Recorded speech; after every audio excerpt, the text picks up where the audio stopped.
দেখুন এই ভাইয়ারা কি করে। শোনো শোনো শোনো, এই যে ফ্রি ফায়ার লাভাররা, আজকে তোমাদের ফ্রি ফায়ার ব্যান্ড হয়ে যেতে চলেছে। হ্যাঁ? কি?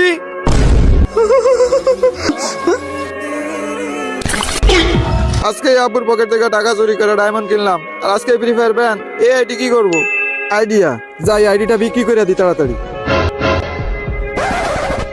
এই দুইটা ছবি ভালো লাগে থাকলে ভিডিওতে একটা লাইক করে চ্যানেলটিকে সাবস্ক্রাইব করে দাও, আর যদি না করো তাহলে ভাববো তোমরা ছবি দুইটা পছন্দ করো না। আরে ভাই প্লিজ আমার আইডিটা কিনে নাও না ভাই। কই দেখা তো তোর আইডিতে কি আছে। এই আইডিতে তোমার 10,000 টাকা দেওয়া যাবে। আজকেই তো ফ্রি ফায়ার ব্যান্ড হয়ে যাবে, আইডি রেখা কি করবো? 10 টাকায় দিয়ে দিই, কিছু একটা খাইতে পারবো। আচ্ছা ভাই ঠিক আছে, সেই 10 টাকাই দাও। দিয়া দে ভাই, দিয়া দে। শোনো শোনো শোনো, আজকে ফ্রি ফায়ার ব্যান্ড হবে না, আজকে ফ্রি ফায়ার আপডেট হবে।